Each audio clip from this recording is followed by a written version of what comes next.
Bien, vamos a dar la oportunidad de que nos den un mensaje los compañeros de la cooperativa que nos vienen a plantear un emprendimiento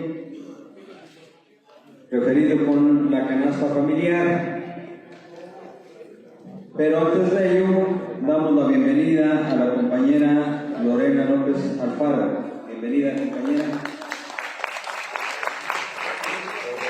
A un camarada poco conocido, Germán Mesa Ramírez. Bienvenido.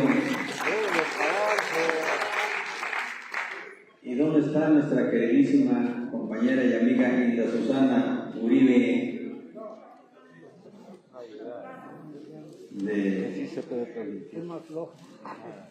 Y el compañero Regino Jesús Hernández Vidal. Bienvenidos, camaradas. Ellos son camaradas de la cooperativa que nos vienen a hacer un planteamiento. Vamos a dar también la bienvenida al compañero Roberto Fernández de la Dirección Nacional de la Confederación de Jubilados Pensionados de Adultos Mayores. Bienvenido, compañero. Y, como siempre, agradecer la presencia de nuestro camarada prosecretario de Jubilados, compañero Jorge Herrera Ireta. Bienvenido, camarada. Bien, antes de dar inicio a nuestra intervención, vamos a permitir que nuestros compañeros de la cooperativa nos den un mensaje y la propuesta que traen al seno de esta reunión informativa. Adelante, compañeros, compañera Lorena, en el micrófono para uso de la palabra. Muy buenas tardes, compañeras, compañeros jubilados. Pues mi nombre es Lorena López Alfaro, soy integrante de la Resistencia y actualmente presto mis servicios en nuestra querida cooperativa MF del Centro en proyectos alternativos. Mi compañero Germán, que todos ustedes conocen, está comisionado en vigilancia, en conciliación y arbitraje. Él viene pues acompañándonos como parte de la estructura de nuestra cooperativa. La compañera Hilda, que ya esperemos que no tarde mucho, está estacionando el auto. Ustedes saben que el día de hoy estuvo un poquito difícil el tránsito y ahorita se incorporaría ella. Y también nuestro compañero Regino, él es el compañero encargado de los trabajos de comunicación social de nuestra cooperativa. Y el día de hoy, bueno, la invitación para todos ustedes es poderles presentar un emprendimiento social que ha iniciado nuestra cooperativa a raíz de varios trabajos que ya se habían hecho anteriormente en el tema de poder pues buscar medios de consumo, en este caso productos de la canasta familiar, a precios considerablemente más bajos en beneficio de todos nuestros socios de la cooperativa y de nuestros agremiados y de nuestros camaradas de nuestras asociaciones o de nuestras organizaciones amigas. ¿Cómo funciona la canasta familiar? Pensamos que podíamos nosotros, a través de todos los enlaces que tenemos con productores del campo, establecer una línea y poder llegar a algún acuerdo en el que pudiéramos, a través de la cooperativa, abastecer a todos los que, les repito, son nuestros socios, en este caso ustedes, jubilados, agremiados al sindicato, acercarles productos de la canasta básica. ¿Qué hicimos? En la cooperativa conjuntamos un proyecto que se llama Consumos Consolidados, Solidarios y Responsables. Ahorita que llegue mi compañera Hilda, les vamos a estar compartiendo un tríptico y también de manera digital tenemos ya esta misma información, cómo funciona. Para el día de mañana nosotros estamos ofreciéndoles una canasta por 100 pesos de 2 kilos de frijol, 1 kilo de jitomate, 1 kilo de tomate verde, 1 kilo de calabacita italiana y 1 kilo de zanahoria. Sabemos que muchos de nosotros, nuestras familias, pues ya no hay como mucho consumo, pero Si bien esta canasta, el costo que estamos manejando, consideramos que es muy bueno y que por un lado, quienes quieran ayudar a otros pueden hacerlo. ¿A través de qué? De la adquisición de estos productos con la cooperativa. Y quien quiera ayudarse a su gasto familiar, también cumple ese objetivo este proyecto. No es un proyecto que va a lucrar, es un proyecto social de la cooperativa y que de la mano con el sindicato se pretende cubrir un área que estaba pendiente en el tema del abasto de estos productos.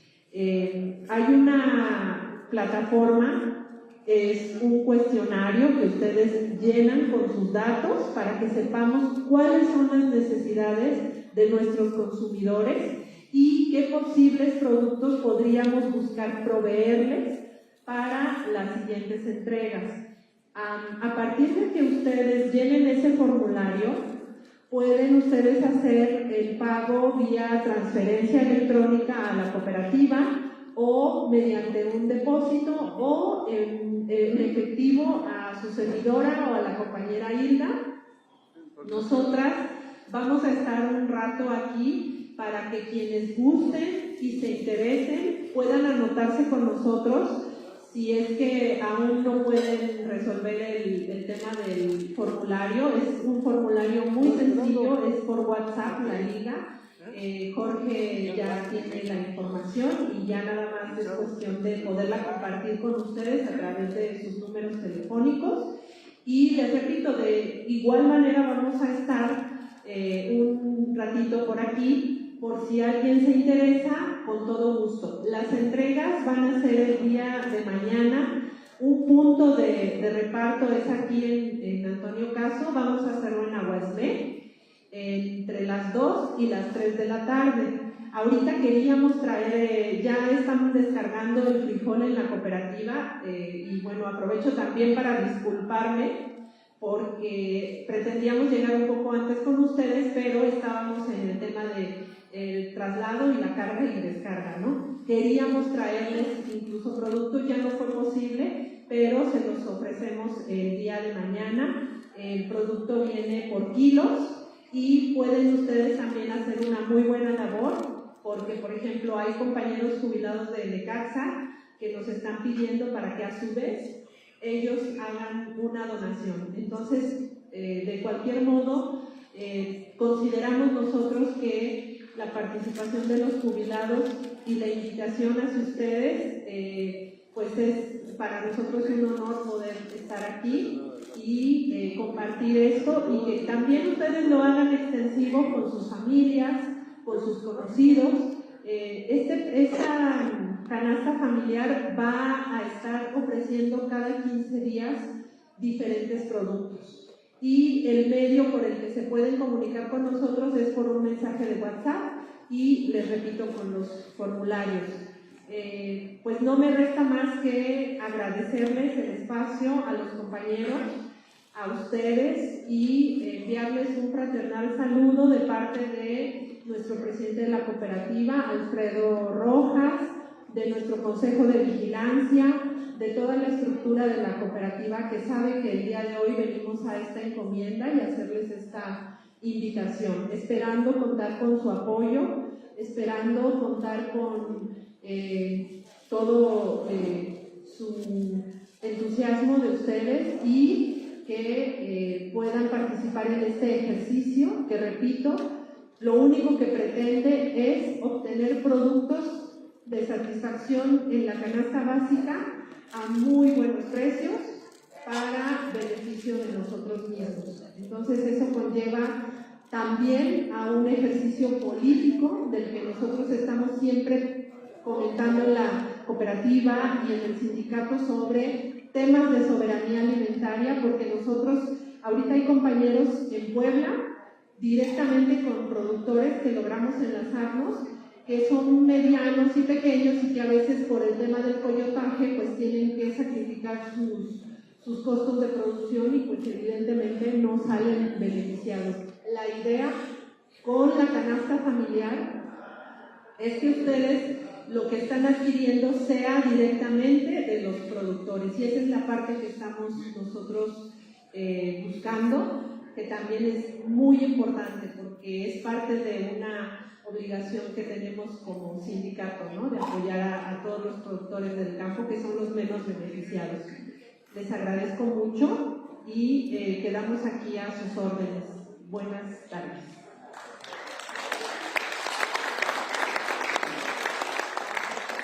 Gracias, compañera. Muy interesante la propuesta y sobre todo, como bien lo dice ella, es un proyecto social. Esta canasta familiar, me parece, compañeros jubilados, que hay que aceptar esta invitación, esta convocatoria, y es una forma en donde podemos solidarizarnos con la resistencia, al mismo tiempo que también podremos adquirir los productos que se requieren siempre en el seno familiar, en el hogar, pues. Así que los convocamos, los invitamos fraternalmente a que adquiramos esto. Lamentablemente, bueno, hubo un contratiempo, pero yo propondría a nuestros compañeros que nos visitan y que les agradecemos la información y el que estén aquí con nosotros, que ojalá pudieran organizarse y los miércoles traigan su producto para que aquí podamos los jubilados adquirirlo. Y ese sería el llamado a todos ustedes, compañeros, que participemos adquiriendo este producto de esta canasta familiar que tiene un objetivo social. Eso es fundamental, son los mecanismos solidarios que hemos establecido y que con todos estos emprendimientos, bueno, de alguna manera, nuestros compañeros de la heroica resistencia pues van teniendo acceso a algún ingreso. Así que con ello pues vamos gustosamente aceptamos pues esta invitación y les pedimos a nuestros compañeros que cuando tengan el producto, pero sobre todo los miércoles, estén aquí y vamos a hacer un esfuerzo por adquirirlo, como con todo gusto. Compañero Jorge Herrera, un comentario. Gracias, compañero José. Efectivamente, esta sería una demostración en los hechos de solidaridad del grupo de jubilados con nuestros compañeros en resistencia. Aquí cada miércoles lo mencionamos, estamos en apoyo a la resistencia, que nuestra principal preocupación es la realización laboral de los compañeros, pero aquí hay una cuestión que ya en los hechos, en la práctica, nos puede llevar a esa condición.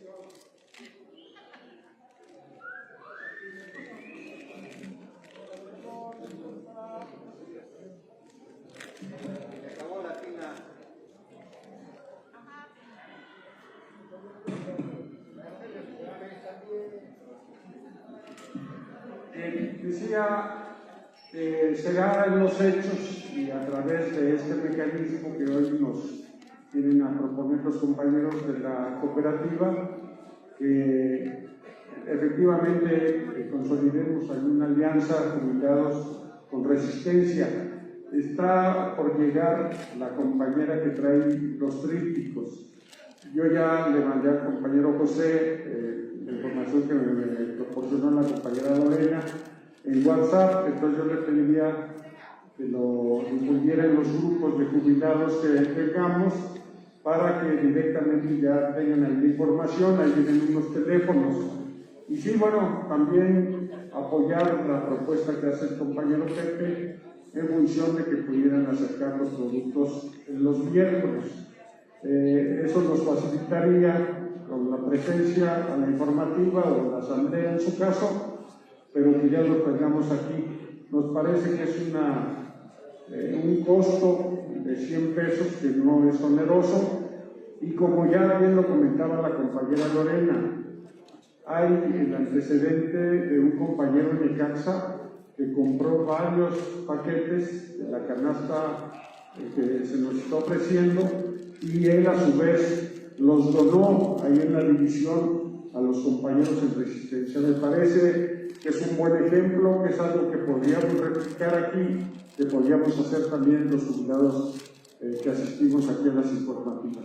Entonces, compañeros, tomémoslo muy en cuenta, además de que podamos para nuestros hogares comprar también la canasta básica, promoverlo con nuestros familiares, con nuestros amigos, pero sobre todo demostrar por la vía de los hechos la solidaridad que tenemos con los compañeros de Resistencia.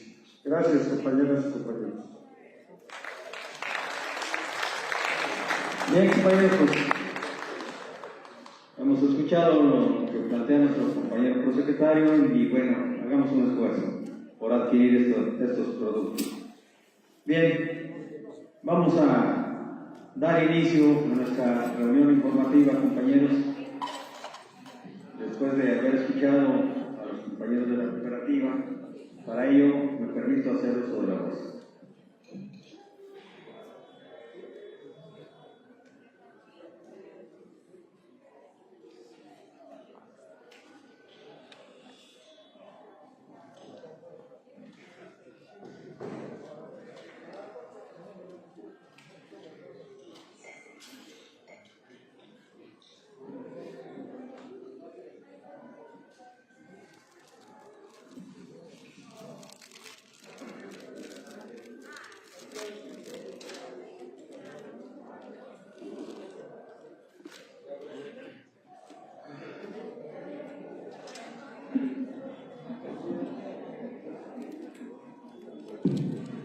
Nuevamente, compañeras y compañeros, muy buenas tardes.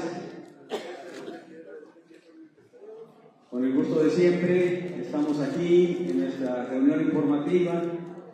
Agradecerles profundamente el esfuerzo por estar aquí acompañándonos. Como hemos dicho, podemos ya tener dificultades para trasladarnos, pero aquí estamos con el corazón bien puesto para seguir adelante. Esto es lo más importante. Antes de dar inicio, voy a pedirles por favor, nos pongamos de pie, nos descubramos la cabeza, para guardar un minuto de silencio por los compañeros Ramón Domínguez Puerta y Juan Muñoz López, y los que nombre la reunión. Nicolás Estrada.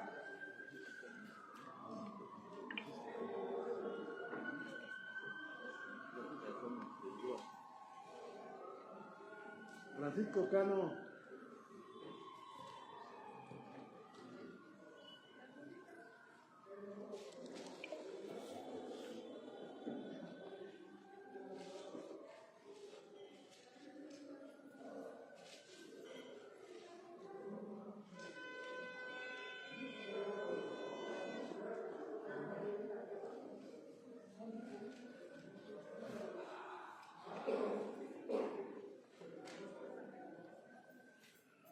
Gracias, compañeros.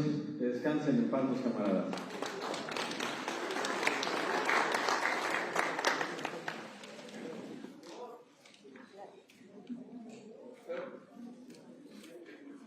Primero que nada, quiero comentarles, camaradas, que a todos los jubilados les hemos hecho saber, les hemos recordado que a todos aquellos que fueron convocados a pasar la prueba de supervivencia presencial solamente tienen hasta el 31 de marzo, es decir, ya unos 15 días solamente para llevar a cabo este trámite. Es importantísimo que no dejen de acudir a hacerlo porque sabemos de sobra lo que significa que suspendan el pago de la catorcena.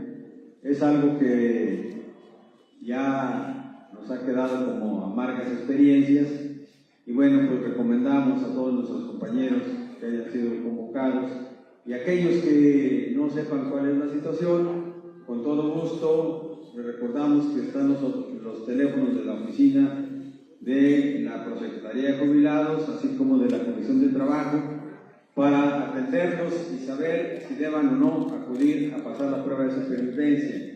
Es muy importante ello porque finalmente, camaradas, de eso depende nuestra tranquilidad al ver que se mantiene el pago de nuestras catorcenas. 31 de marzo es el último día, compañeros jubilados. Para nuestros camaradas de renta vitalicia, indicarles, recordarles que a partir del lunes 14 inició también el proceso de supervivencia. A la fecha, y hace un momentito que nos retiramos de la oficina, se contabilizan más de 400 camaradas, alrededor de 412 compañeros de renta vitalicia que ya acudieron vía electrónica, muchos desde su hogar. Una gran cantidad de compañeros están acudiendo aquí a la oficina de un servidor, en donde nuestras compañeras que nos ayudan nos apoyan para hacer este trámite de supervivencia. Al mismo tiempo, recordarles, compañeros, que el último día para este trámite es el 25, viernes 25 de marzo a las 3 de la tarde. De tal suerte que también hacemos ese llamado para que nadie de los compañeros de renta vitalicia, ahí sí son todos, se quede sin hacer este trámite. Por supuesto que estamos atentos a cualquier llamado de nuestros camaradas que por alguna razón no puedan asistir a las instalaciones sindicales, tanto aquí en la Ciudad de México como en las hermanas divisiones y secciones, hacer el trámite de supervivencia. Nos lo hagan saber para hacerles llegar el mecanismo con el cual pueden acceder a la plataforma Zoom y de esa manera celebrar la videoconferencia en donde se llevará a cabo el trámite. Creo que me hace falta un tequila, pero de charlas. Ese trámite es muy sencillo y muy rápido. Es un mecanismo mucho más simple, más sencillo que el que utiliza el INDEP, porque aquí simplemente es conectarse vía Zoom con la ID y la contraseña que nos proporcionó Auracemex, y de inmediato en una videoconferencia simplemente dan su número de trabajador, su nombre y presentan su credencial en la pantalla, y en menos de un minuto ya está hecho el trámite. Esto ha ayudado a muchos camaradas, sobre todo los que radican fuera, para celebrar este proceso y con ello garantizar que les paguen sus quincenas de manera puntual y adecuada. No tenemos todavía detectado si ya los 12 compañeros que faltaron de hacer la prueba en septiembre del año pasado hayan acudido.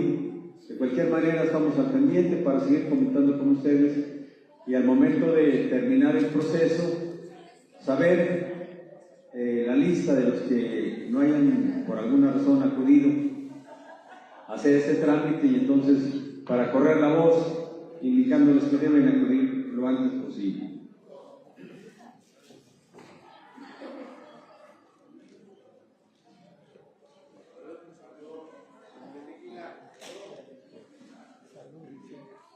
No es tequila, pero está fresca. Bien.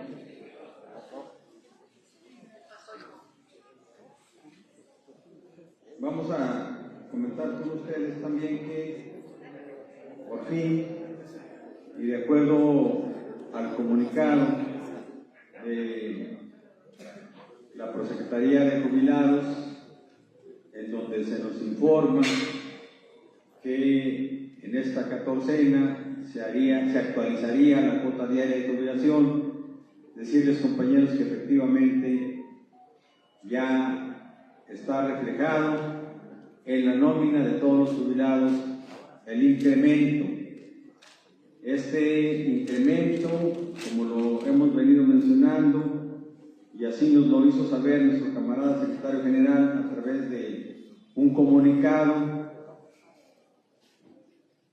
publicado el 24 de enero, en el sentido de que para conocer la nueva cuota diaria de jubilación, es decir, la que regirá del 1 de febrero de este año al 31 de enero del 2023, se obtiene multiplicando la cuota del año pasado por el factor 1.106858 y el resultado, esa es nuestra cuota diaria de jubilación actual.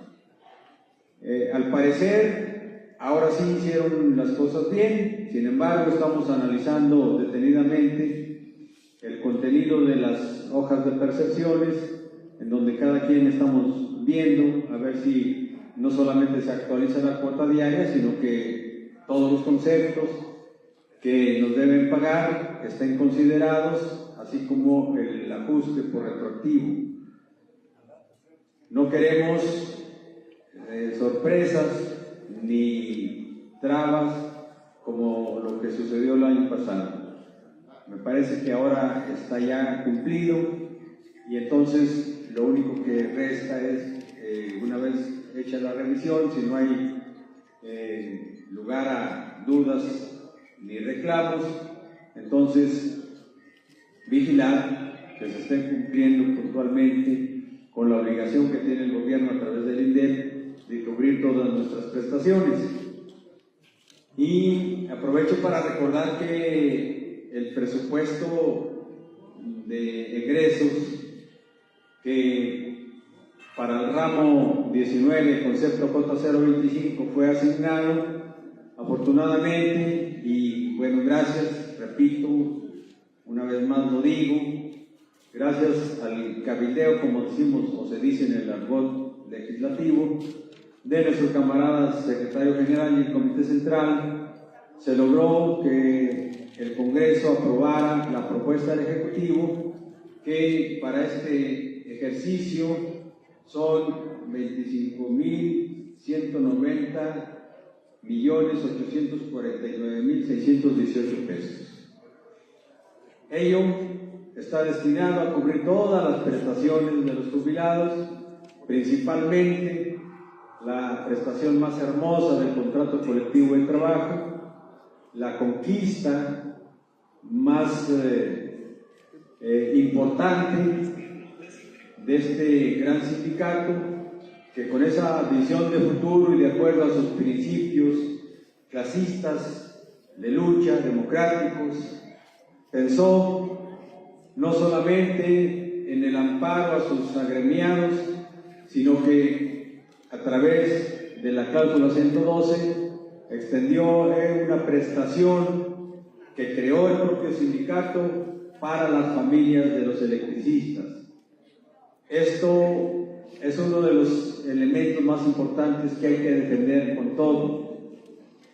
Y decirles que aquí tenemos una tarea muy importante, compañeros, ya lo hemos comentado, porque hay un desorden, hay un atraso bárbaro.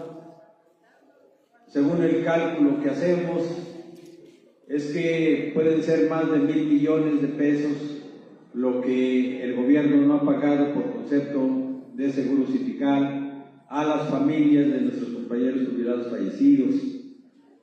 Recordarles lo que aquí nuestro compañero Jorge Herrera nos ha informado, en el sentido de que por versión del propio INDEP hay más de 300 laudos que han ganado las familias, no solamente en primera instancia, sino que en el amparo mismo han ganado las familias y a la fecha no les han pagado desde 2009, hay casos desde el 2009. Esta es una barbaridad que no puede concebirse que esté sucediendo en un gobierno con las características del actual, y sobre todo cuando se habla de la justicia social. Nos parece que este tema tenemos que seguir abordándolo para insistir en la exigencia del sindicato hacia el INDEP, hacia el gobierno mismo, para que se resuelva este tema que, repito, es muy delicado. Y hemos reclamado por qué tantos juicios cuando es muy claro el contenido de la cláusula 112 en el sentido de que es una prestación, el seguro sindical es una prestación distinta de todas las demás que creó el sindicato. Aquí no intervino la empresa para nada.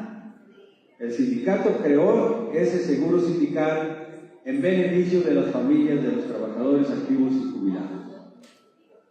De tal manera que no tiene por qué haber litigio, es ni más ni menos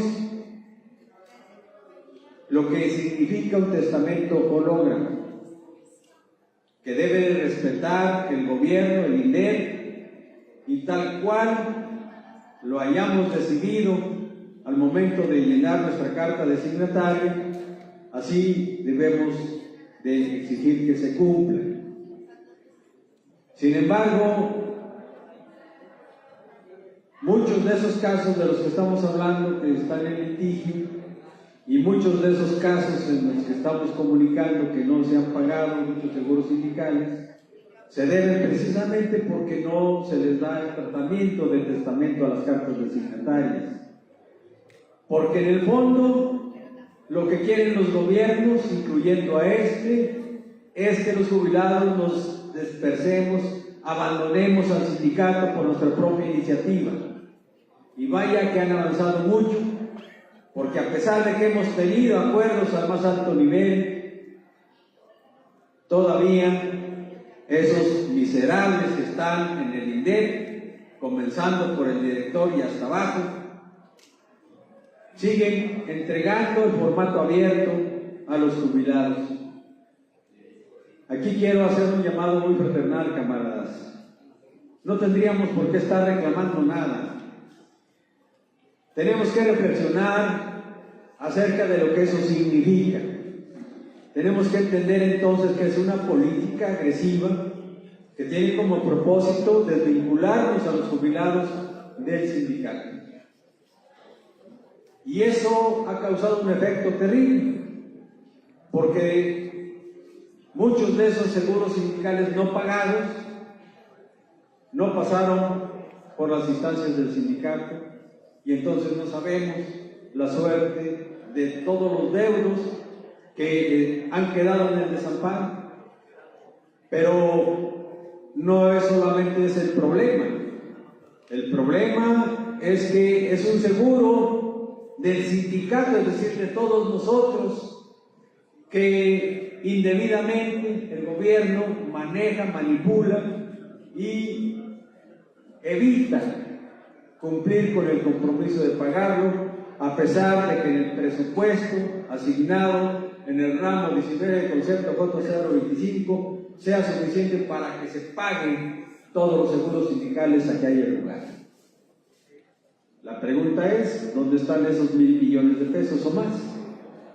Ese es un asunto que nos debe interesar y que debemos de asumir como una de nuestras tareas fundamentales hasta lograr resolver este tema y que se respete la voluntad de los jubilados a la hora de llenar nuestra carta de signataria.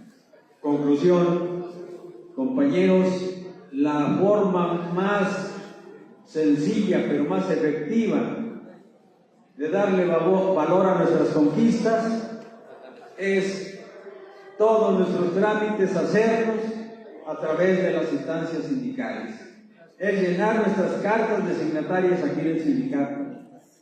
Es cerrar filas en torno a las conquistas históricas de esta gran organización, porque este es nuestro patrimonio para ahorita y para después de nuestra muerte, patrimonio de nuestra familia.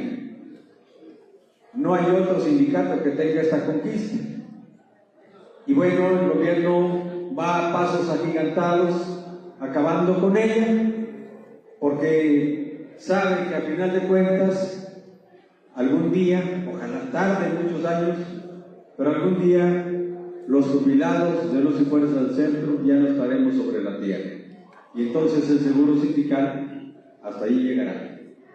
Pero mientras exista, compañeros, defendámoslo. Es una conquista del sindicato, de nuestro querido sindicato, y mandemos a la fregada a quien esté dando la instrucción de violar flagrantemente nuestras conquistas plasmadas en el histórico contrato colectivo de trabajo y que hoy para los jubilados son derechos adquiridos. No podemos ni siquiera titubear en la defensa de esa gran conquista. Defendamos entonces todo ello, y la mejor forma de hacerlo es fortalecer al sindicato, actuando siempre dentro del marco del estatuto, camaradas.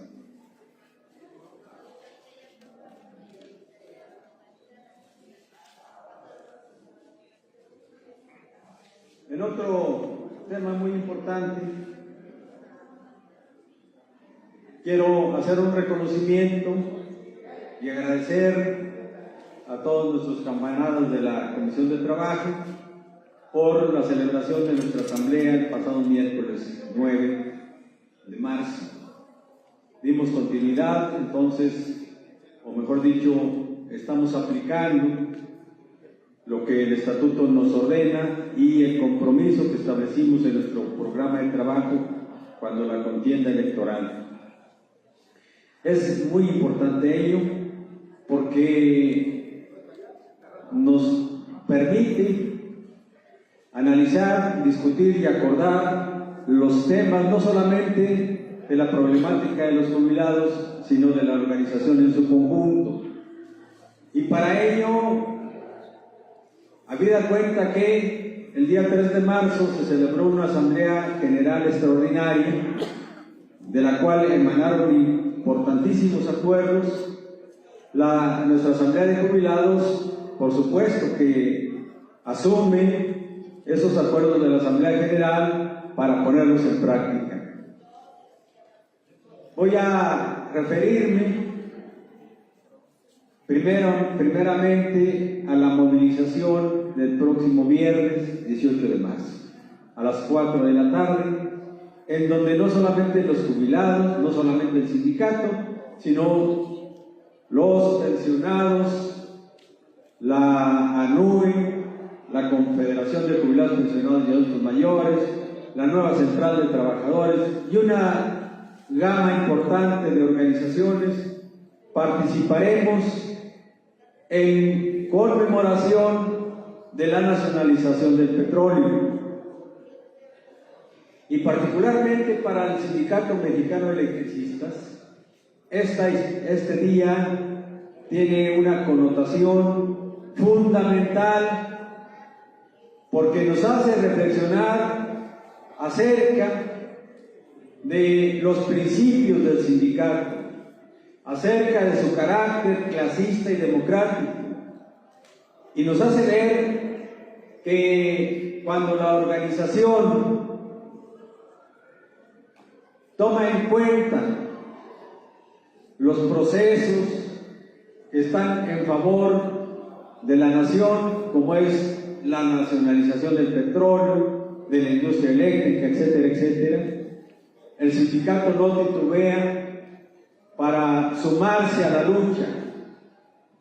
Y es un orgullo pertenecer a este gran sindicato que en 1938 estuvo en primera fila al lado del general Lázaro Cárdenas en el proceso de nacionalización del petróleo, en una forma más destacada que el propio sindicato petrolero que recién había nacido. Ese es el Sindicato Mexicano de Electricistas, ese que participó 2 años atrás en la huelga del 36, donde se conquista precisamente la jubilación, donde se forma el Fondo de Reserva para Jubilaciones, y luego ligado con el otro evento donde el sindicato se enfrentó a las fuerzas carrancistas con la huelga de 1916, y luego eso nos lleva al origen del sindicato. Y entendemos entonces por qué en su estatuto, en el artículo 6, llama a impulsar el socialismo, cuando dice que el sindicato hará todo lo posible para evitar que haya explotación del hombre por el hombre. Ese es un principio socialista. ¿Y por qué esto?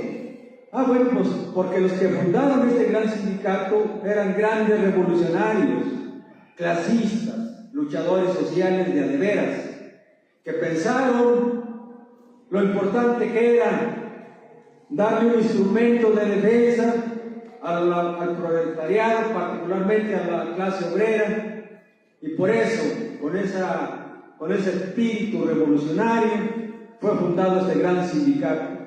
Así que no nos extraña que enfrentamos al propio gobierno carrancista, que logramos rescatar de las garras de la oligarquía representadas por Carranza en 1916, cuando encarceló al Comité Central, cuando sentenciaron a muerte a nuestro camarada Ernesto Velasco, y que el movimiento social, el proletariado, lo arrancó de las garras de la burguesía y evitó no solamente que lo fusilaran, sino que lo sacó de la cárcel.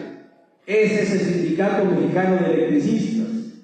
Y allí estaban todos los compañeros haciendo fuerza, causa común para lograr esos objetivos. Y así lo registra la historia entonces en aquel día 18 de marzo de 1938, cuando se logra la nacionalización del petróleo. Y ahí estaba el SME revolucionario. Ese es el SME.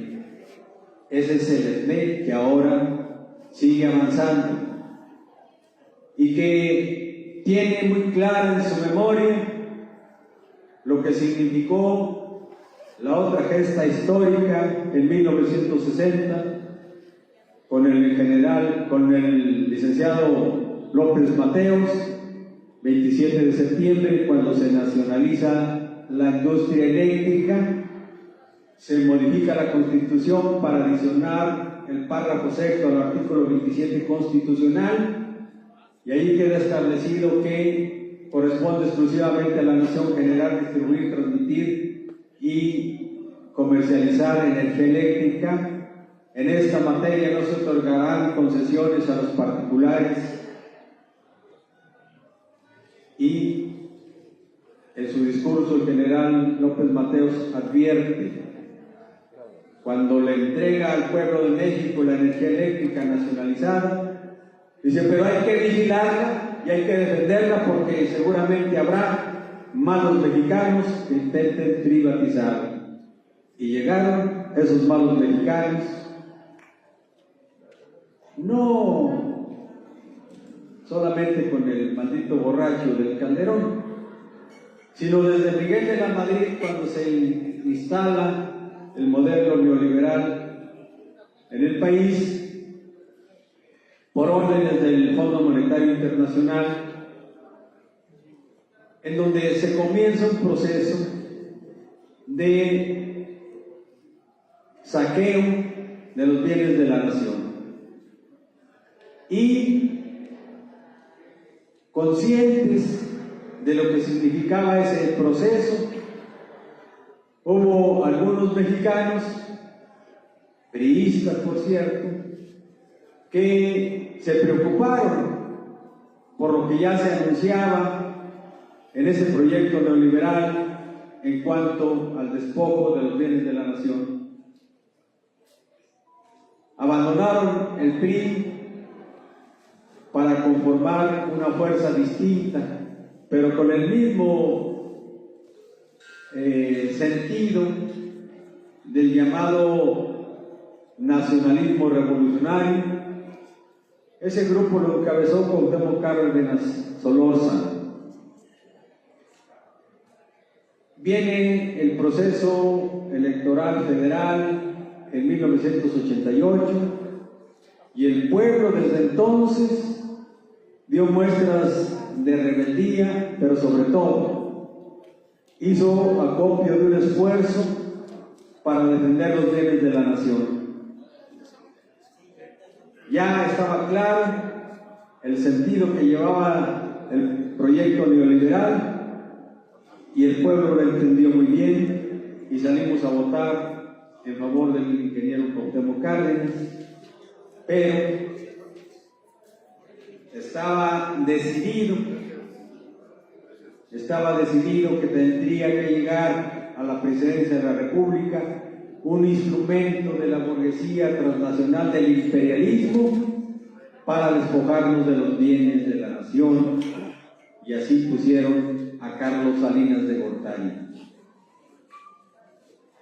Pero no hay que perder de vista entonces ese acontecimiento histórico, porque se confabularon el PRI y el PAN, eran las dos fuerzas políticas sobresalientes, se confabularon para dar el golpe.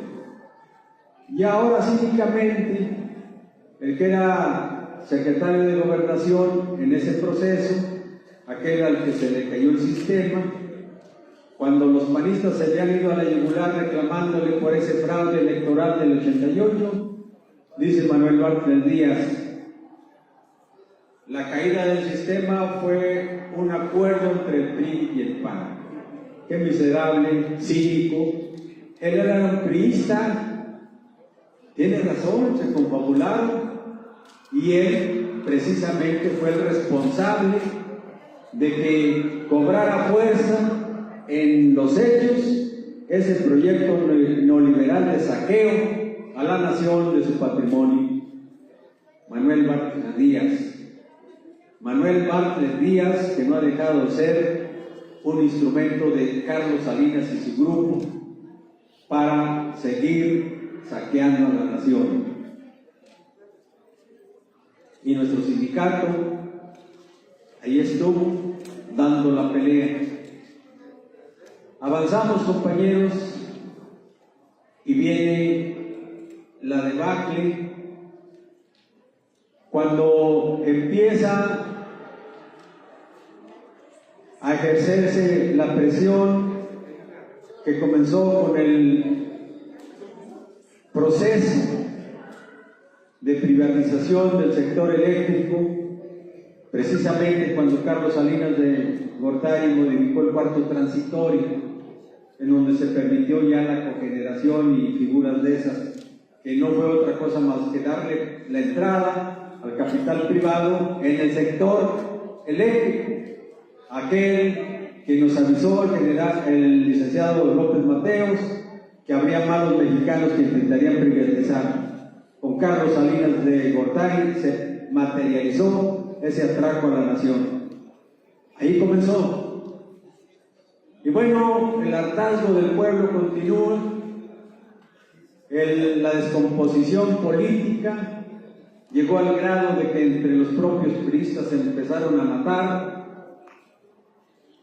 La muerte de Colosio, de Ruiz Massieu, fueron el detonante para que al final el Fondo Monetario Internacional, preocupado, obligara a los priistas a cederle terreno, pero no al pueblo, sino a los peores mexicanos que puede haber, que están integrados en el panismo. Y así es como llega el ignorante marihuano del Vicente Fox. Y ya venía entonces el proceso de iniciar en contra del Sindicato Mexicano de Electricistas, buscando cómo se llevaba a cabo la extinción de luz y fuerza del CEN.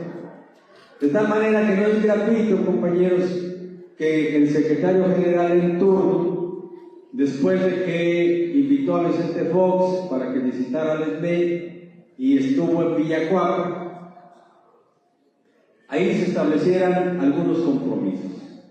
Primero, se establece la tarifa DAC, esa que nos sigue perjudicando a todos, y el sindicato no dijo nada porque ya había un acuerdo. Y segundo, el proceso de extinción de Luz y Fuerza comenzó desde entonces. Hay fotografías en donde ya aparecía al lado de los panistas el Marrano Muñoz. Hay una fotografía con Vicente Fox. Y lo más importante, recordemos que desde entonces se abandonó la Junta de Gobierno de Luz y Fuerza del Centro, es decir, el sindicato se alejó de la Junta de Gobierno, de tal suerte que se fraguó, se planeó perfectamente el golpe desde entonces, y Rosendo Flores, que entonces era el secretario general, pues se dedicó su último periodo a vender notas, a embriagarse y a dejar que hiciera y deshiciera el gobierno a través de la Administración de Luz y Fuerza del Centro. Esa es una cuestión que no hay que perder de vista, camaradas. Y entonces viene lo que ya conocemos todos. ¿Quién impulsó al Marrano Muñoz para que contendiera en contra de Martín Esparza? Rosendo Flores, Recén, Pedro Castillo, Jorge Tapia, y toda esa retahíla de traidores que ahora están en, ¿cómo le llaman? Un amplio movimiento, no sé qué tarugada. Y desde entonces, compañeros, vienen hablando en contra del sindicato. A través de Gastón Sáenz, hacen contacto con Josefina Vázquez Mota, la que se encarga de presentar al Marrano Muñoz, a Rosendo y a otros, con César Nava, que era el secretario particular de Felipe Calderón, y ahí se pacta la millonada de pesos que le iban a inyectar a la campaña del Marrano Muñoz, con el propósito de la extinción de Luz y Fuerza, por supuesto, pero acabar con el sindicato. Y viene el golpe, y entonces, ahora a lo lejos, después de 12 años, todavía nos queda la amarga experiencia de que cada que habían en los hijos los traidores encabezados por Rosendo, hablaban en contra del sindicato,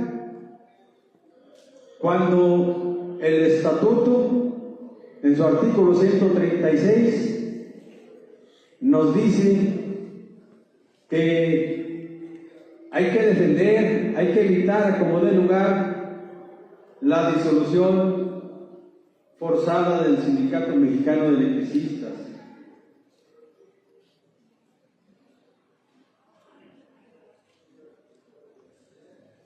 Es muy breve, compañeros. Artículo 136, disolución forzada. Si la disolución del sindicato no fuera producto de la voluntad de sus agremiados ejercida libremente, sino fuera forzada por la presión patronal, legal, de las autoridades civiles o militares, de organizaciones, bandos o partidos de tendencias distintas a las del sindicato, etcétera, la Asamblea General o los organismos representativos, si no fuere posible convocar a aquella, se abocarán al caso a fin de hacer todo lo que en su mano esté antes que permitir la disolución del sindicato. Esto ordena el estatuto. Y en ese cumplimiento de ese sagrado deber, fuimos convocados por nuestro camarada secretario general el 11 de octubre de 2009 a una magna asamblea, precisamente para ponernos de acuerdo en qué es lo que teníamos que hacer para evitar la disolución forzada del sindicato. Martín Esparza Flores, secretario general, está desde entonces haciendo todo lo que en su mano esté para evitar la disolución forzada del sindicato. El Comité Central está unido Y eso es lo que nos ha permitido, compañeros, estar donde estamos, gracias a que desde entonces hubo un puñado de valientes guerreros que, por cierto, camaradas de la heroica resistencia, los jubilados agradecemos esa gesta heroica de defender su institución sindical, su fuente de trabajo. Gracias a ustedes subsiste nuestro sindicato. Gracias también, por cierto, a todos los compañeros jubilados que, conscientes de nuestro deber y aún con nuestras limitaciones, seguimos aquí defendiendo al sindicato. Y una pregunta muy simple: se convocó a toda la organización, estuvo el Marrano Muñoz inclusive, pero ¿acaso vimos a Rosendo Flores, a Pedro Castillo, a Manuel Fernández, a Jorge Tati, a Jorge Sánchez, al Chihuahua, a Alberto Morales, bueno, a tanto rufián que de repente les nace el sindicalismo? ¿Los vimos? ¿Acaso los vimos a estos malditos miserables cuando nuestros camaradas de la heroica resistencia, por no encontrar otra salida, se quitaron la vida?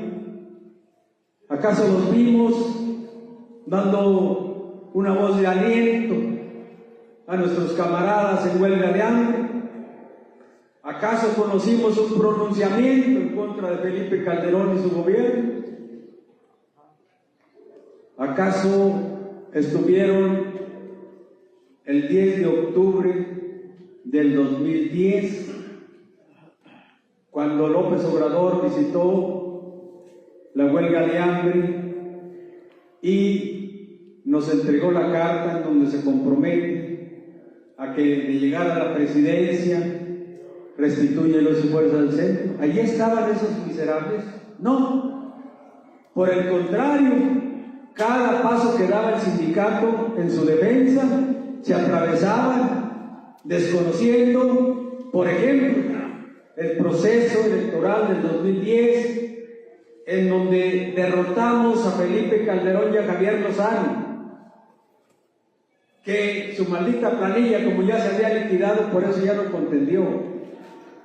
Pero eso a nosotros no nos importó, porque fue la fórmula estatutaria oportuna que utilizamos para cerrar filas, haciendo todo lo que en nuestra mano está para evitar la disolución forzada del sindicato. Y luego vino el proceso de demanda. Y se estableció la demanda 1267, que, por cierto, compañeros, aquí lo hemos comentado, lo repito ahora, todos aquellos que se liquidaron desacatando el acuerdo supremo de la Asamblea del 11 de octubre del 2009, desde que firmaron su convenio de liquidación dejaron de pertenecer al sindicato. Así lo dice el documento que firmaron, porque fueron a desistirse de la demanda 1267, que fue interpuesta por el sindicato a través del secretario del Trabajo entonces, en paz descanse, el compañero Lalo Bobadilla, el abogado que fue el asesor del sindicato en esta demanda, Carlos de Buen Una, y por supuesto el jefe del jurídico, el licenciado Miranda. Demandamos como debe ser, y los que desacataron el acuerdo de la Asamblea, cuando fueron a desistirse, en ese momento renunciaron al sindicato, a la protección del sindicato, de tal manera que cuando la jueza Guillermina Coutinho nos da el primer golpe severo, reconociendo que el decreto de extinción era constitucional, así lo dijo. En ese momento el sindicato quedó ya en el desamparo jurídico. Pero ¿qué sucedió? Como corresponde, acudimos a la siguiente instancia en un juicio de amparo. ¿Y por qué digo que los que se liquidaron, los más de 28,000, ya no pertenecían al sindicato? Porque la demanda de amparo solo fue interpuesta a nombre de los 16,599 héroes de la resistencia que no se habían liquidado, compañeros. Y ese es el listado el que obra en poder de las autoridades judiciales y de la Junta Federal de Conciliación y Arbitraje, como la membresía actual del Sindicato Mexicano de Electricistas, por supuesto, más los jubilados. Así que tengamos claro, compañeros, que nos duele en el alma porque ahí están nuestros familiares liquidados, pero se fueron, renunciaron y jurídicamente ya no tienen interés en ninguna de las causas del sindicato. Conclusión, ¿a quién representa Rosendo Flores? A un grupo de ex trabajadores que ya no pertenecen al sindicato. Eso que nos quede claro. Y por lo que hace Rosendo Flores, bueno, pues es público y notorio que traicionó la organización, que todas las agravantes que contempla el estatuto y que son motivos de expulsión, se las ha ganado con creces, de tal suerte que ese traidor tampoco pertenece al Sindicato Mexicano de Electricistas. Me viene a la memoria que cuando atacan al presidente dice, eso es politiquería. Señor presidente, no haga politiquería. ¿Para qué demonios pone un monigote ahí en la mañanera el 10 de febrero? Si usted ya estaba cumpliendo con el propósito de ayudar a los ex trabajadores de Luz y Fuerza del Centro, con Rosendo y sin Rosendo, ese proyecto camina en las condiciones que decidió hacerlo el presidente. Es un programa de compensación por justicia social que no tiene un soporte de un convenio o un acuerdo firmado entre las partes.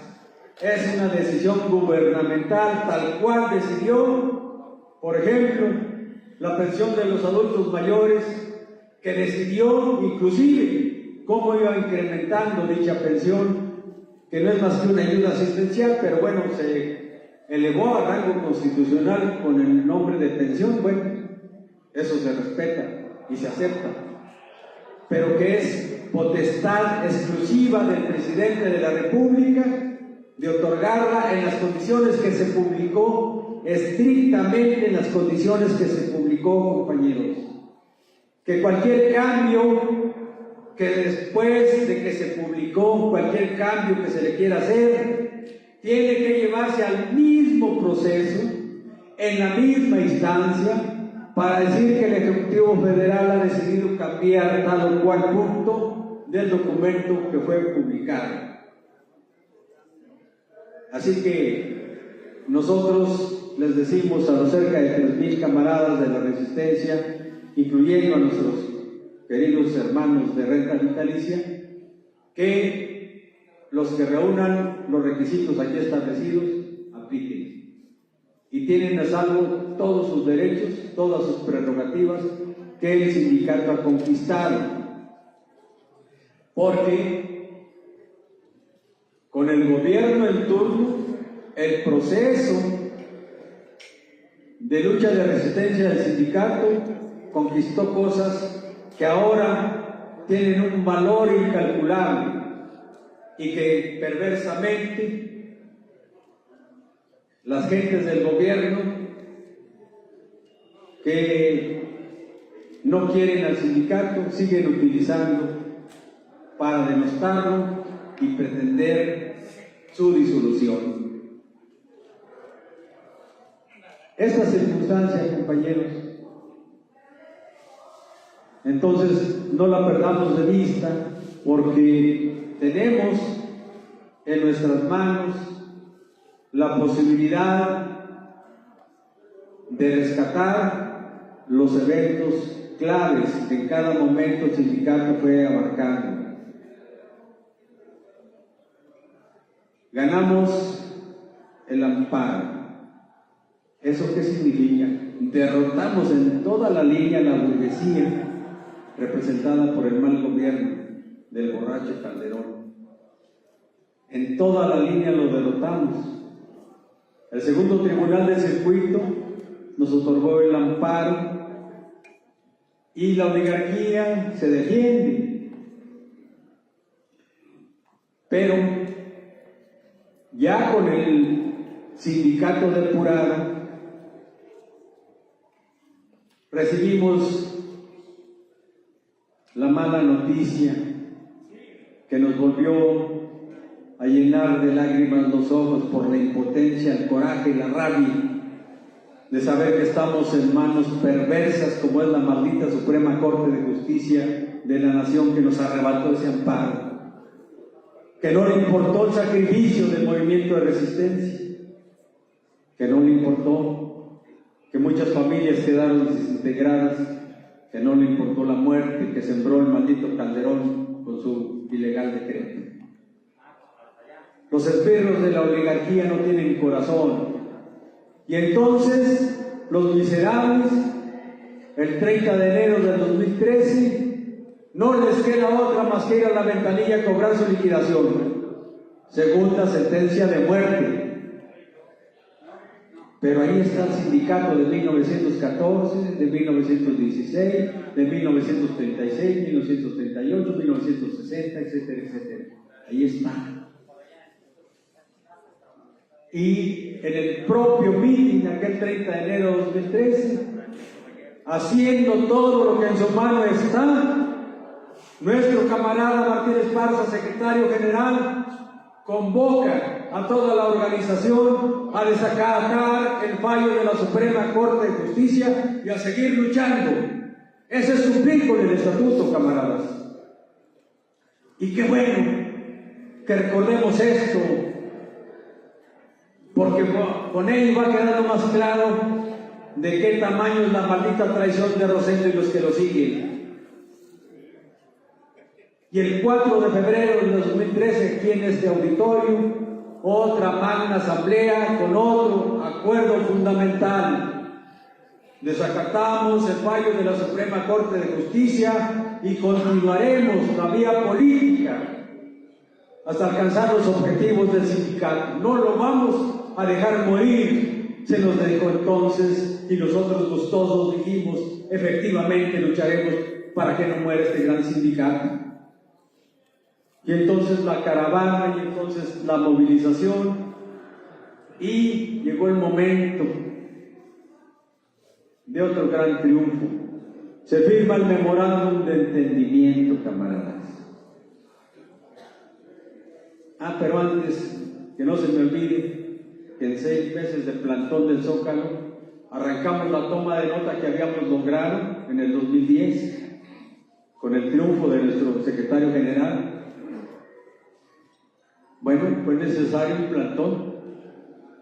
Y luego todo el mundo lo aplaudimos. Pero ahí empezaron a conocer, a darse a conocer los traidores que estaban ocultos, encabezados por Mario Benítez, con el ingeniero, que ya no me acuerdo, que estaba en la huelga de hambre y que decía que él daba su vida por el movimiento. Cayetano. Daba su vida por el movimiento. No, si no se trata de actos de heroísmo. No. Había que salvar la vida de todos los compañeros. De por sí ya se nos habían muerto varios.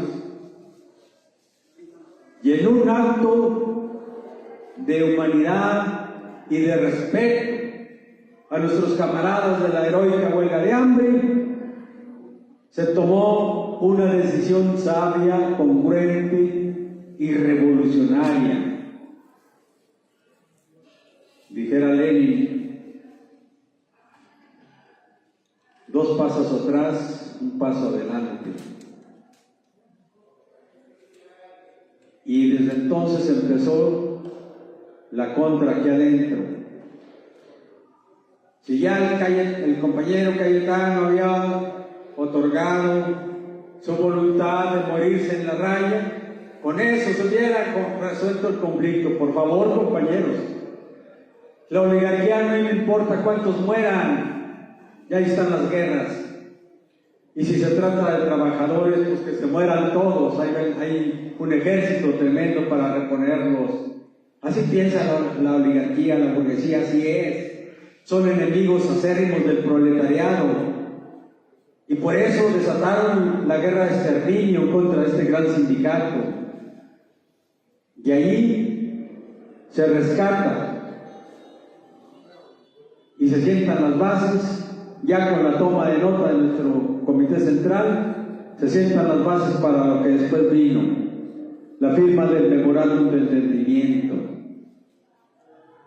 que trajo como resultado la negociación para que, tomando en consideración una parte del pasivo laboral, se le pagara al sindicato en especie. Y entonces vinieron los premios en favor del sindicato. Y entonces se pactó la concesión para uso y explotación de las plantas hidroeléctricas que pertenecían a Luz y Fuerza del Centro. Pero sucedió otra cosa que hoy critican los miserables. Se generó una sociedad con una empresa extranjera para echar a andar la generación. De no haber hecho eso, compañeros, el sindicato ya no estaría.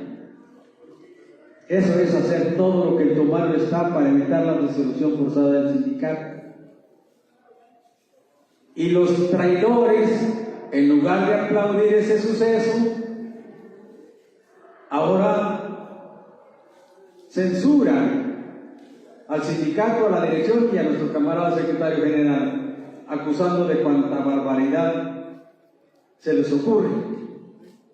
Pero ese es un dato que registra la historia como uno de los pasos también más importantes que dio este gran sindicato para subsistir. Y avanzamos, porque enseguida se pacta el convenio marco, gracias al cual casi 1000 compañeros alcanzaron la renta vitalicia en las condiciones que está firmada en su póliza, compañeros. Eso fue, ni más ni menos, otro gran triunfo del movimiento de resistencia. El movimiento de resistencia conformado por 16.599, más los jubilados, que en este momento seguimos siendo la organización dignamente encabezada por nuestro compañero secretario general Martín Esparza Flores. Ese es otro momento histórico. Y gracias a eso, entonces, se firma un contrato colectivo de trabajo. Y esa es la gran hazaña del heroico movimiento de resistencia, porque el sindicato recupera su estatus jurídico y entonces, con todas las de la ley, puede firmar acuerdos, convenios y todo lo demás. Y prueba de ello es que está ahí el contrato con Aximo, el contrato con Coral Group y toda la extensión sindical de la que ya nuestra Asamblea General acordó y el sindicato está promoviendo.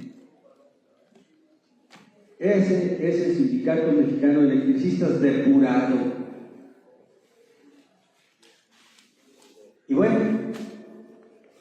¿qué le costaba al presidente de la República simplemente publicar su documento a través de Ernesto Prieto, que es el director general del SAI, he decidido promover un programa de compensación por justicia social a los extrabajadores de Luz y Fuerza del Centro. ¿Para qué Rosendo ahí? Pues porque el presidente está haciendo politiquería. Es la única explicación, compañeros. Por supuesto, lo hemos dicho rezo y querido. Gracias, señor presidente, porque en este programa de compensación están incluidos casi 3,000 compañeros de la heroica resistencia, incluyendo a todos nuestros camaradas de renta vitalicia, bueno, los que siguen con el sindicato, porque hay quienes ya se cambiaron de bando y hay quienes le firmaron a Rosendo Flores, es su héroe, pues allá con su pan se lo coman. Pero lo importante, compañeros, es que no había razón de ser de que pusieran el monigote allí el 10 de febrero en la mañanera. ¿Cuál era entonces el propósito? Bueno, pues que con eso tranquilizan a la fiera neoliberal que se va a encargar, si no se pone remedio a tiempo, ese neoliberal que está en el gobierno se va a encargar de evitar que se consuma la cuarta transformación. Y curiosamente, vemos que Manuel Bartlett ahora es el padrino de Rosendo, de Benítez, de Almazán, de todos ellos. Es exactamente el que está jugando el papel de Javier Lozano, efectivamente. Y si no, compañeros, ahí están las pruebas. Acuerdo con la Secretaría de Energía, es decir, acuerdo con el gobierno federal, porque no hay nada que un secretario de gobierno haga sin el consentimiento del presidente, sin el aval del presidente.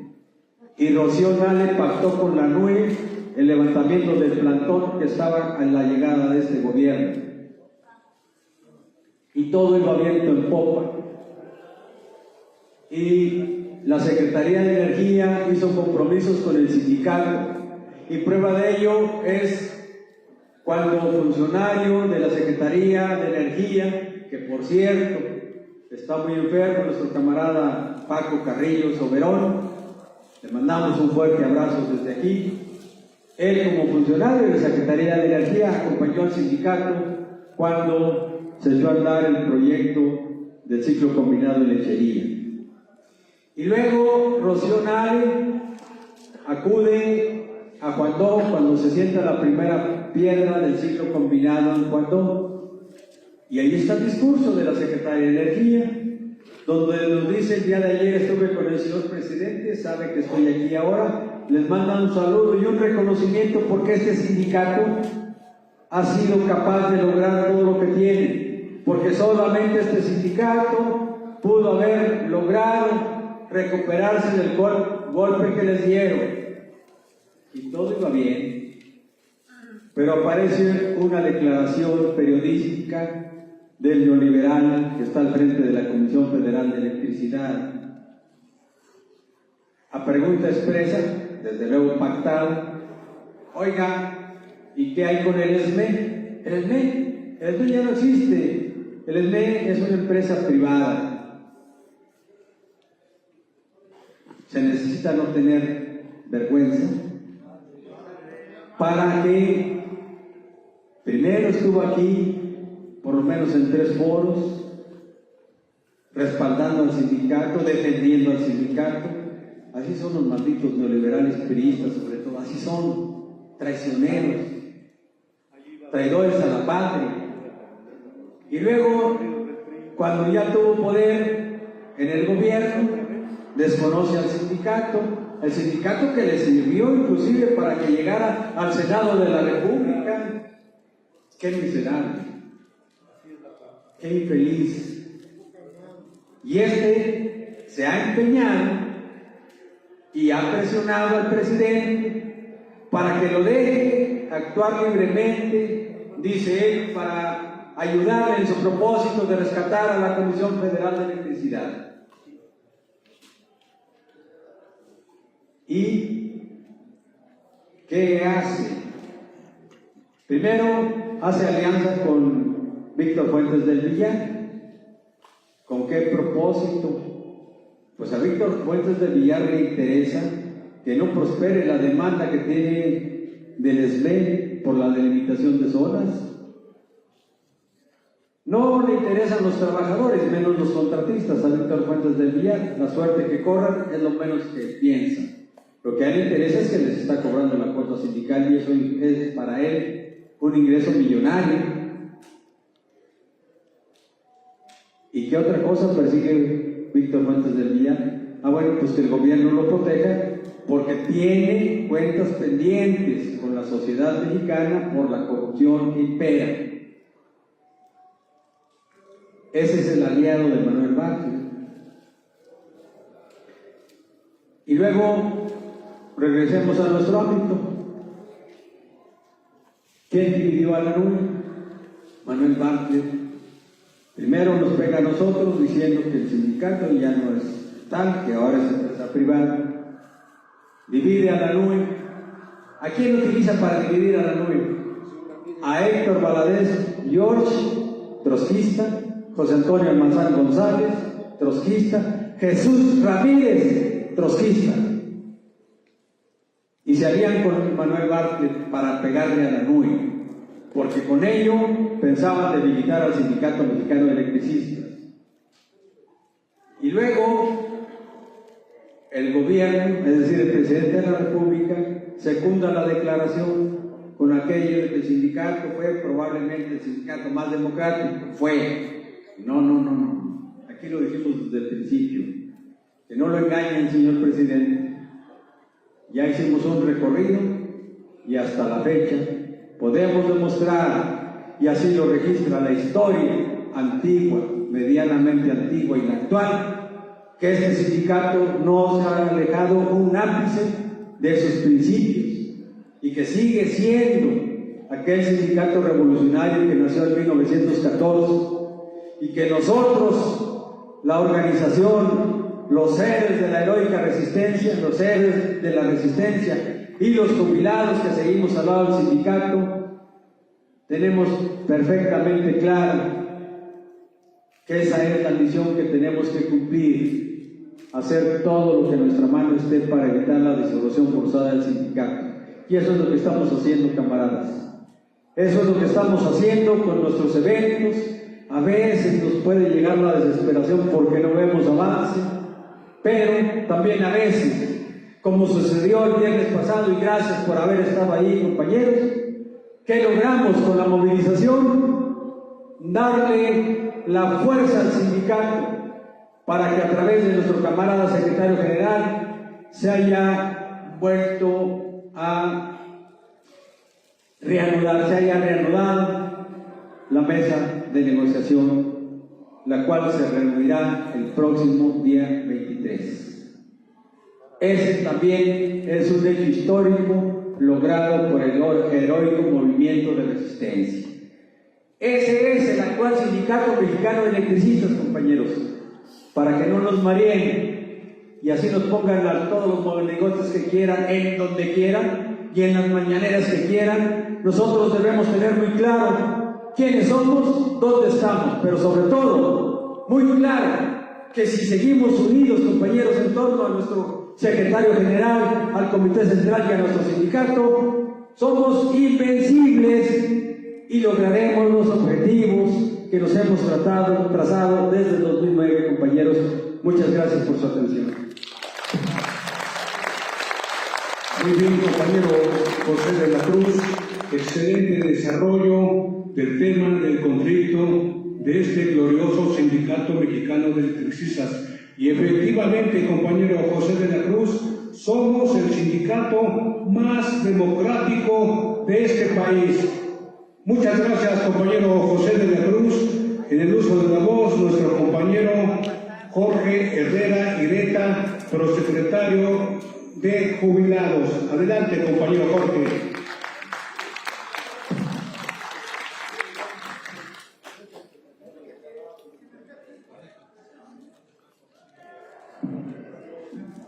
Buenas tardes, compañeros. compañeros, nuevamente, hoy contamos con la presencia de los compañeros de Radio SB, que nos ayudan con la difusión de estas reuniones informativas de cada miércoles, lo que ayuda a colectivizar lo que aquí se expresa.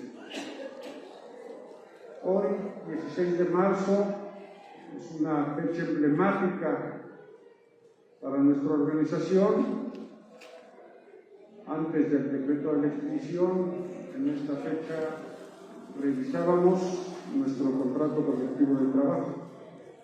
Así estaba pactado, así se señalaba las fechas de vigencia de nuestro contrato colectivo.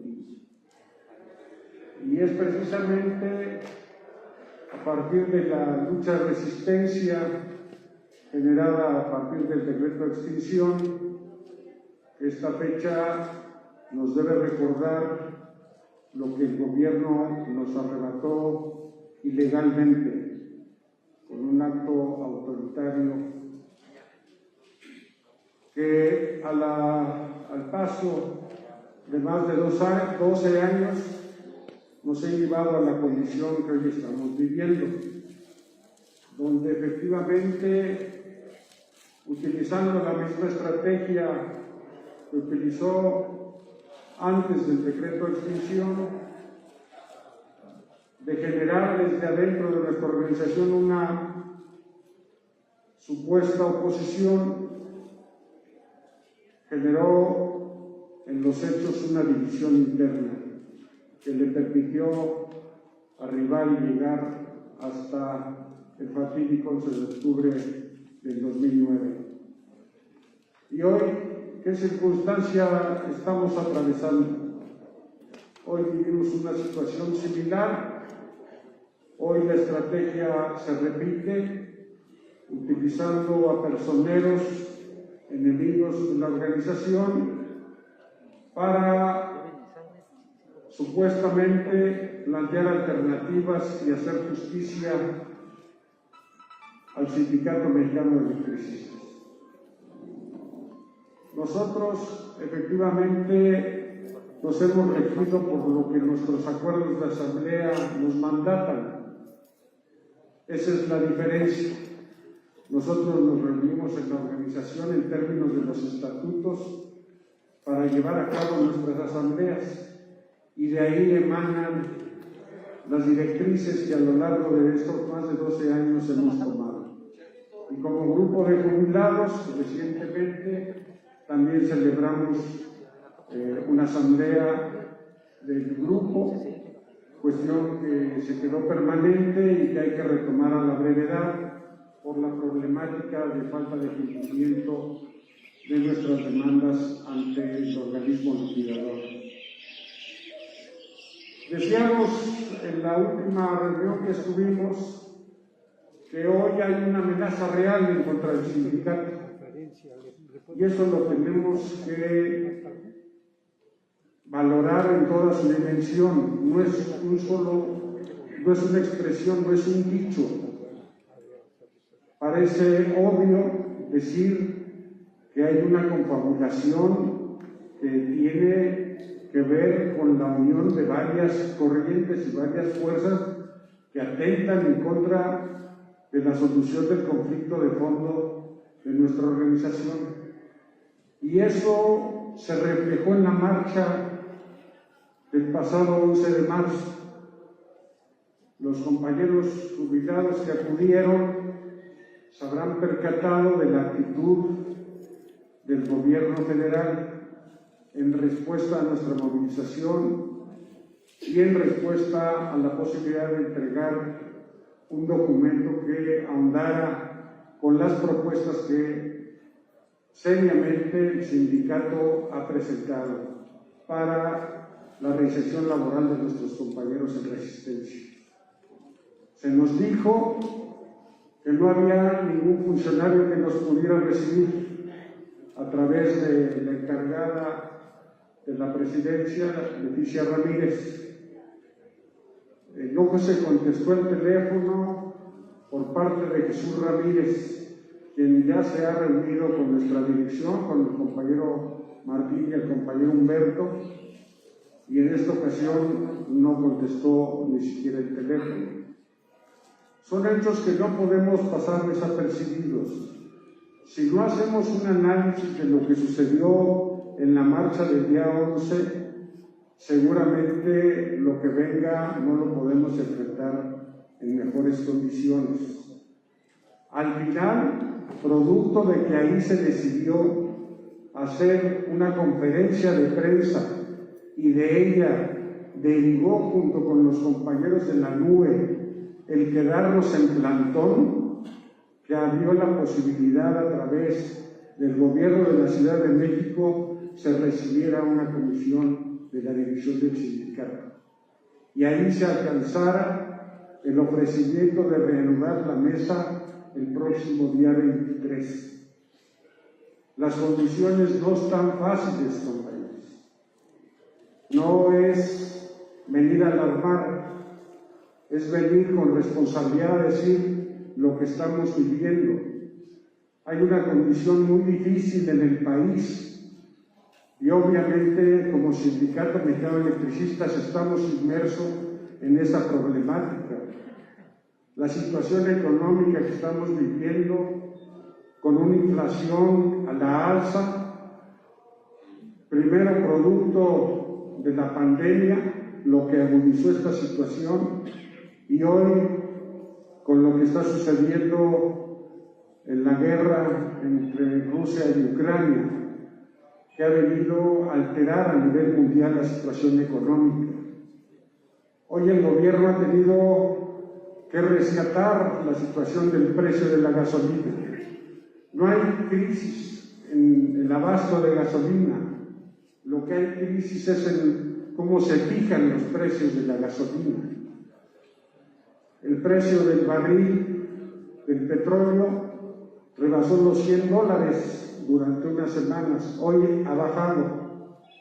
Sin embargo, esto ha generado que el gobierno tenga que absorber el impuesto a las gasolinas, lo que ha permitido que el precio se mantenga razonablemente a un buen precio, incluso por debajo de lo que se vende con costos superiores en Estados Unidos. Y ahí vemos escenas en la frontera de ciudadanos con sus automóviles de estadounidenses que pasan la frontera para cargar sus autos de gasolina. Esta situación lo que está generando y lo que estamos observando es de que el gobierno ha puesto como prioritarios sus proyectos, los proyectos sexenales que el presidente marcó desde que arribó al poder. Y por encima de esos proyectos no pasa nada. Así haya la movilización de las organizaciones sociales, así haya la respuesta de sectores de la población que hoy se movilizan en contra de la falta de atención a sus demandas, no pasa nada. Si no es el atacar y atender los proyectos que desde el primer día de gobierno manifestó el actual Poder Ejecutivo. Y en esa circunstancia estamos. Nosotros consideramos e inscribimos este conflicto en el conflicto de la lucha de clases. Y la lucha de clases se gana con la acumulación de fuerza. Y en ese sentido nosotros reconocemos que no basta la fuerza del sindicato. Hoy la fuerza del sindicato no nos alcanza para revertir esa condición. Y por eso se está convocando para este viernes a una movilización con otras organizaciones en el entendido de la acumulación de fuerzas y poder revertir la situación. Y en ese sentido también está proyectado un 1 de mayo unitario con el resto de organizaciones sindicales de este país que estén dispuestas a luchar por modificar las condiciones que hoy estamos viviendo. Estratégicamente nosotros hemos decidido, y también por acuerdo de asamblea, apoyar la iniciativa del presidente de la República en materia energética y estamos participando en todos los foros que nos invitan, con compañeros de Morena, con compañeros que incluso en algún momento han tenido una posición contraria al sindicato. Nosotros tenemos que acumular fuerza y en ese sentido estamos participando no solamente en estos foros, sino en una serie de actividades, porque entendemos y reconocemos la situación difícil por la que estamos atravesando. Y en ese sentido es convocarlos. Tenemos la movilización del 18, estaremos pendientes si hay llamado para el día que está convocada nuestra comisión negociadora el día 23 en la Secretaría de Gobernación. Nosotros tendremos que reanudar nuestra asamblea y darle consecución al acuerdo que ya tomamos, pero que hemos dejado con una fecha pendiente, la ida al INDEC. Comentarles, ya lo están viviendo, a partir de esta catorcena ya se actualizó nuestra cuota diaria de jubilación. Se corrige lo que se dio el año pasado. Recordarán que el año pasado esta falta de oportunidad de actualización de nuestra cuota diaria de jubilación generó que después tuvieran que hacer calcularon mal el asunto de la renta, después tuvieron que hacer una corrección, lo que le vino al final en que terminaron pagándonos incluso hasta de más, cuestión que se corrigió a final del año pasado. Pero para nosotros tuvo una afectación, no solamente que el descuento no lo hayan hecho en una sola emisión, sino tuvo la afectación para aquellos compañeros que aplicaron al adelanto del 25% del seguro sindical y que como no había sido actualizada la cuota diaria de jubilación, se les pagara con la cuota anterior en detrimento de sus bolsillos. Igual aquí les demostré la semana pasada, tenemos un finiquito que fue mal calculado, producto de lo mismo, de la falta de actualización correcta el año pasado. Hoy estuvimos muy pendientes en comunicación permanente con el director de la liquidación del organismo y finalmente se atendió en tiempo y forma, de manera correcta, la actualización de nuestra cuota diaria de jubilación. Hasta ahorita solamente tenemos el reclamo de un compañero.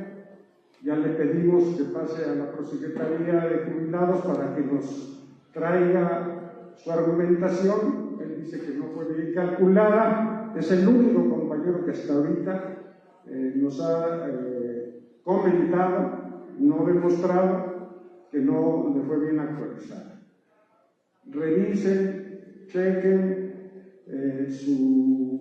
sus ingresos, verifiquen que esté bien actualizada y si no fuera el caso, atenderíamos tanto la Comisión de Trabajo como la Prosecretaría las posibles fallas que existan en ese sentido. Pero fuera del reclamo y de la atención que tuvieron para la actualización de la cuota diaria de jubilación, sigue habiendo los pendientes con el INDEC.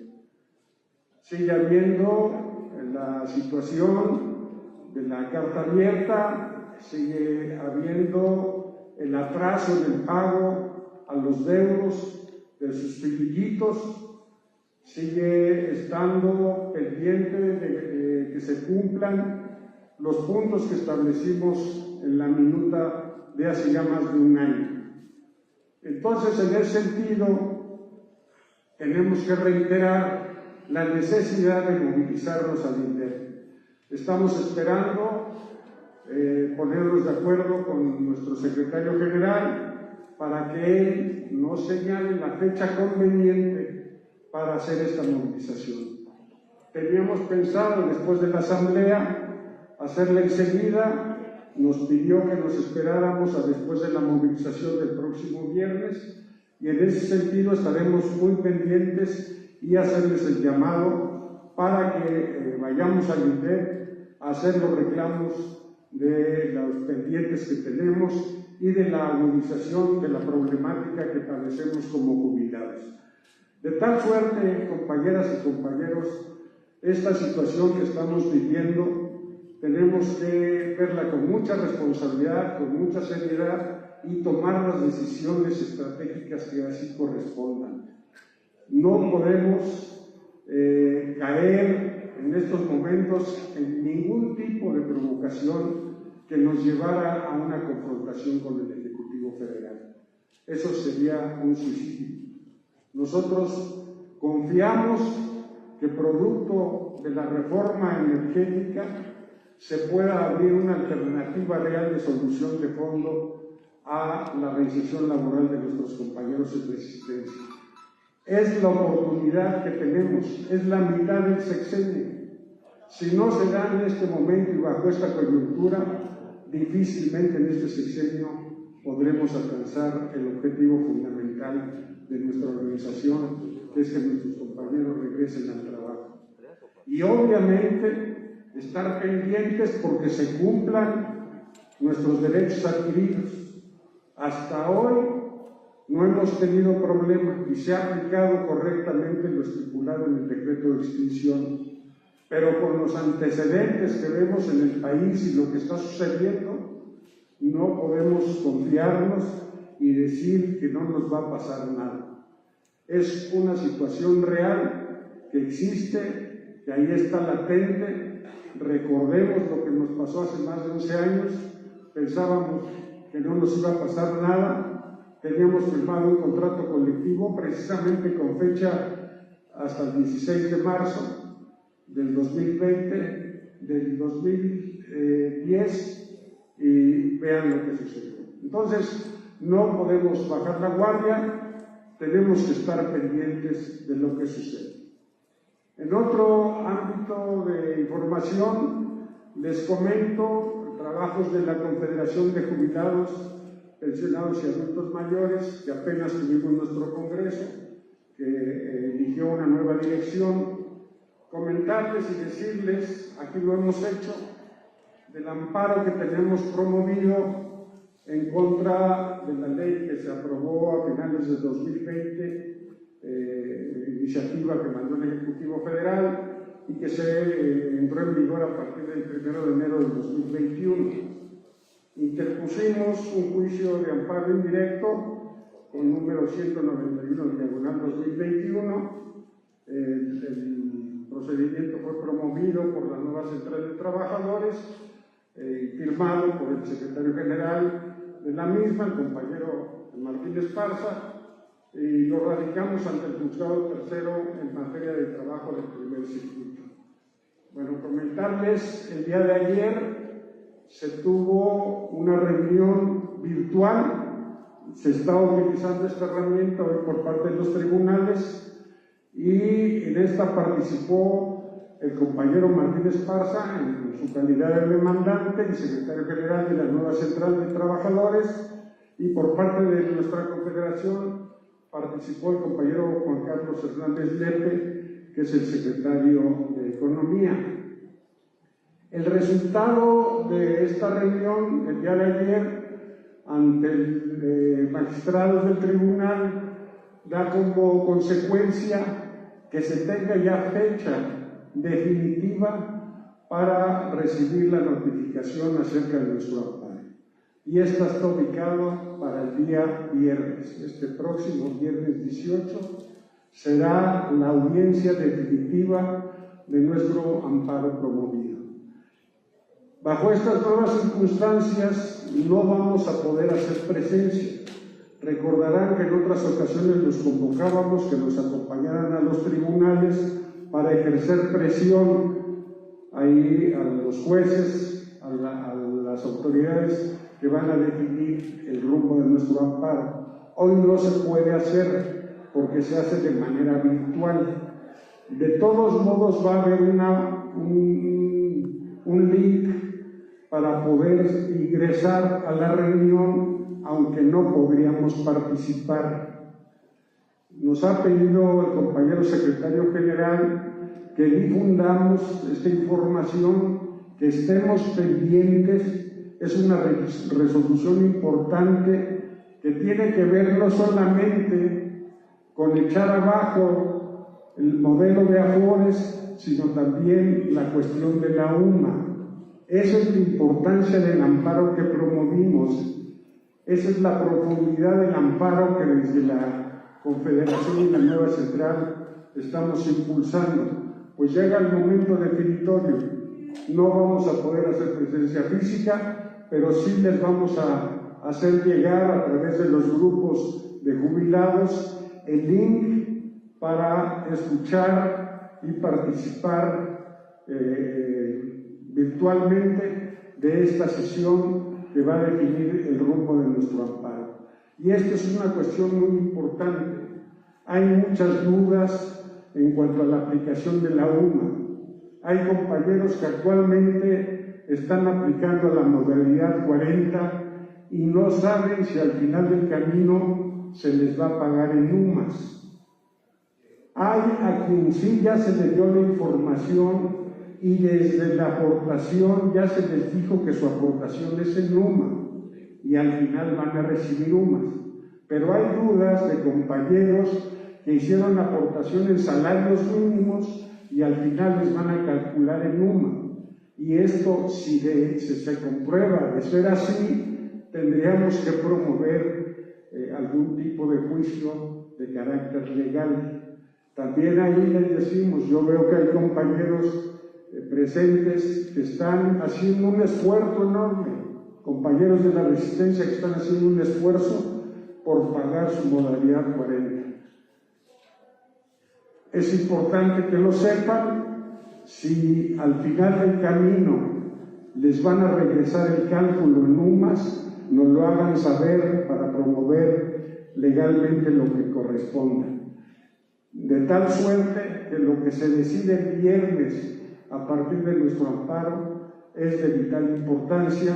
En ese sentido les pedimos estén pendientes de esta resolución. Finalmente, compañeras y compañeros, yo solamente les pediría, los exhorto fraternalmente a que acudamos a los llamados de la dirección del sindicato. Las cosas no están fáciles. Nuestra presencia en la movilización del próximo viernes es importante, es necesaria nuestra participación, de tal manera que esperamos vernos por ahí el próximo viernes. Por su atención, muchas gracias, compañeras. Muchas gracias, compañero prosecretario. Y compañeros, solamente decirles que estamos llevando a cabo una serie de asambleas y reuniones en las divisiones, barrios y colonias. Y en este momento vamos a trasladarnos a Culhuacán, en donde vamos a llevar una reunión importante de jubilados. Así que quien pueda acompañarnos, los esperamos. Y si no, nos vemos la próxima semana, el próximo miércoles aquí estaremos, pero antes de eso, nos vemos el viernes en la gran marcha por la conmemoración de la nacionalización del petróleo. Muchas gracias por su atención, muchas gracias por su presencia. Buenas tardes, buen provecho. Sean felices, por favor.